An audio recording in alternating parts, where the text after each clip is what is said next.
What is going on, beautiful people? Welcome to another episode of the Narcissist Code. I'm your favorite, yes, you can have a favorite, self-aware narcissist, Mr. Lee Hammock, better known as Mental Healness across all social media platforms. If this is your first time seeing my face or hearing my voice, I am a diagnosed narcissist, and I use my platform on social media to raise awareness for NPD, get more people into therapy, like myself, 5 years, raise the roof, and also validate the victims, survivors, and thrivers. There's thrivers out there, you thriving, of this disorder and the traits that come along with it. Today's episode is going to be about how to hold a narcissist accountable. What does accountability look like for a narcissist? How do you do it? How do you get there? So the only way to exert any kind of accountability is different. The only way to have accountability against a narcissistic person is to have some type of leverage against this person. Leverage that they actually care about and are willing to lose, and leverage that will actually hurt them and alter their existences. A lot of times, the main leverage that a person has. Okay, let me back narcissistic robot resetting and rewinding. I'm back. Of course, y'all. Of course, use discretion when you're dealing with toxic people, because some people are dangerous as hell, y'all. And I promise you, they will unalive you and send you to meet God. You don't have to pray for them anymore. You can talk to God face to face about this person. I'm just telling you, and you know what that means. They will send you to meet God face to face. You don't have to pray to God anymore. You'll be talking to them face to face. So use discretion, because some people are just out there. I promise you, they're dangerous as hell. Protect yourself. But back to the point. The main leverage that most people have against narcissistic people is going to be themselves. Your presence. You removing yourself from this situation could hold how you hold some of them accountable for their actions. Hey, if you do this to me, I'm going to leave you. If you do this to me, I won't be here when you come home. If you continue this toxic ass manipulative behavior, if you continue this lying, if you cheat once, if you do this, if you do that, I'm going to leave. That's your leverage to hold them accountable. Sometimes they don't care. They'll still do it. But if they do it, then dip. If your presence is your only leverage against this narcissistic person, because some people are stay-at-home moms and stay-at-home dads. Some people have been financially abused. Some people have been isolated and moved to a different country or to a different city or something like that. Sometimes the only leverage that you have over this person is your presence. They might want you there. You know what I mean? So exercise their leverage. Hey, look, if you do this again, I'm just going to leave. And if they do this shit again, dip.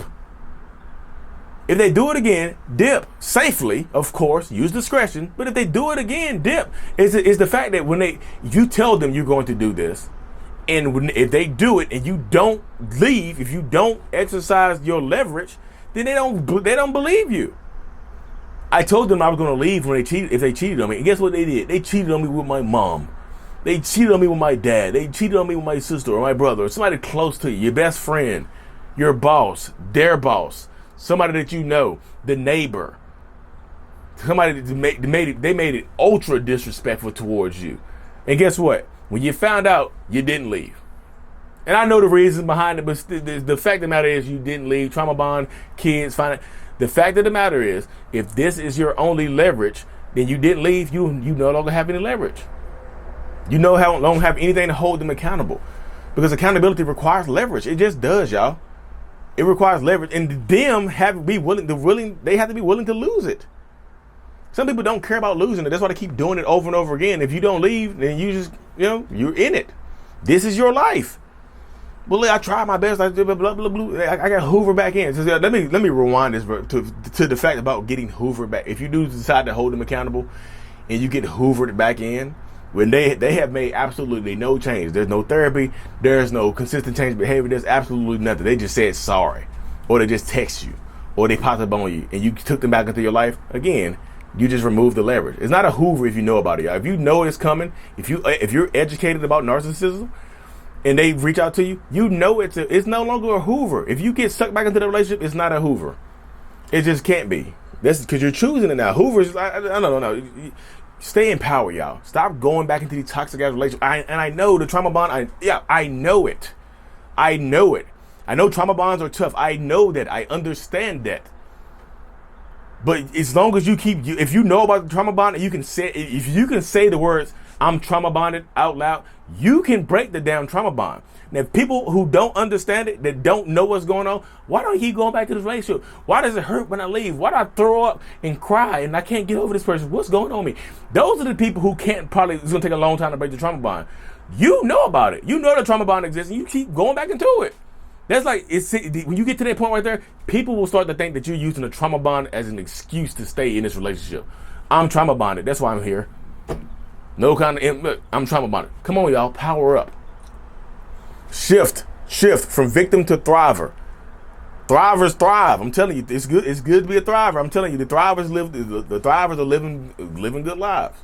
You know what I mean? Though I tell people you have to stay empowered to things like that. And y'all know damn well, I know people are like, well, Lee, this is a victim blaming episode. No, the hell is not. You know damn well I want to empower people to take back their power. And if you keep saying I'm trauma bonded and keep going back into it over and over again, people are gonna stop. I'm just saying, people are gonna disconnect from you and start feeling bad for you. Like, oh, you haven't even attempted to break the trauma. Have you started journaling? No. All right. I know I went off on a tangent, y'all, but like, goddamn, I want y'all to win so bad. I hate when y'all just get into it. I know I just want to. I'm gonna study the trauma bond. I'm gonna study the trauma bond, y'all.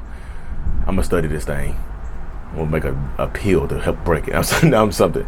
But yeah, if you don't exercise your leverage, or if you give them the leverage, you lose. It's like a battle, y'all, that you're going to lose consistently over and over and over again. You don't want to keep losing this narcissistic battle, this little war, or whatever you have going on with this person. You don't want to keep losing it over and over and over again, because what's the point then?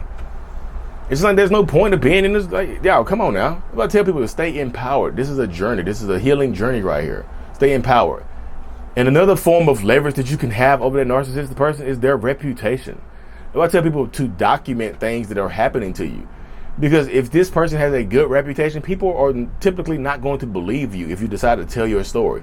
If you decide to up and willy-nilly leave, and all your friends are not believing you, and they take the narcissist side, you have no proof, it's just your word. Document things, y'all. I'm not telling you to put the camera in the narcissist person's face every time they say something. Like, here, the camera's in your face, here you go, say it, document, take notes, journal, y'all. Their reputation can be your leverage. I'm not telling you to go out here and try to ruin their reputation, but telling the truth is not a smear campaign. I'm not telling you to store up stuff just to try to ruin their reputation, but that's how you hold people accountable. You know what I mean? I'm just like, that's how accountability looks different for narcissistic people, y'all, because narcissists are going to try to avoid accountability at all costs, because accountability brings shame. S-H-A-M-E. I know my thick Reedsville, North Carolina Southern drawl gets in the way of be saying the word shame, but it's shameful. Taking accountability feels shameful, and shame is pain to narcissistic people, y'all. It just is. Believe me when I say this. Shame is pain. It just absolutely is. So if you're dealing with narcissists and toxic people, and this is like, y'all, I be wanting y'all to win so bad, y'all. Just understand that, like, you have to, whatever leverage looks like, if your leverage is money, if your leverage is the kids, if whatever leverage looks like to you, because everybody's form of leverage is going to be different. Your leverage could be calling the goddamn police, which you probably need to do. If your leverage is calling the police, you should have probably already did it. You know what I mean? Empower yourself. Stop giving these people power over your life. Please. Please, please, please. You are in control of your own life. You only get one life, y'all. I know some of y'all believe in reincarnation and stuff like that, and life after death and going to heaven and all that good stuff. But what about right now? What about living in the moment? What about being here while you here? What about being present and living a life to the fullest extent possible, and not giving it to control of somebody else? Remaining in a toxic relationship for 10, 20, 30, 40, 50 years. Because there's people who've been in a relationship like this for 50 years. Imagine your grandmas and your grandpas in toxic relationships. They had no idea what they were dealing with. None. They just couldn't leave because the society told them divorce is bad. They couldn't leave. Breaking up the family is bad. They couldn't leave. So verbal, physical, mental abuse, cheating, affairs, multiple kids outside the wedlock, multiple kids outside the marriage. They had, y'all, the world is different right now. You are in an empowered place right now. But it's up to you to take your power back. Find the leverage. What does leverage look like to you in your situation? What does leverage look like to in a relationship? And leverage typically means how do you hurt a narcissist? I'm not talking about putting them in physical pain. I'm talking about just, whatever it takes. But be safe. Oh, goddamn, y'all, be safe. Please be safe. Don't go ahead and look at this video and go like, I'm documenting everything you do to me. Because again, some of these people are crazy and will send you to meet Allah. Will send you to meet God. So stay empowered. Whatever you have to do, stay empowered. Protect yourself, y'all.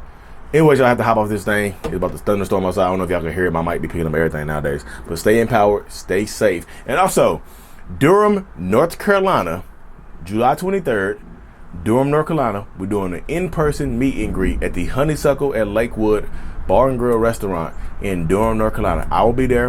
Raw Motivations will be there. Kerry McAvoy, PhD, will be there. Bree from Abuse is Abuse. Lisa Sunday, the author of the Trauma Bond Recovery Journal, will be there. Just come through Durham, North Carolina, July 23rd. Tomorrow's my birthday. This video will be posted today. So today's my birthday, y'all, July 14th. So happy birthday to me. A young sprout, 37-year-old. Thank y'all for tuning in. Mental Illness is out. Peace.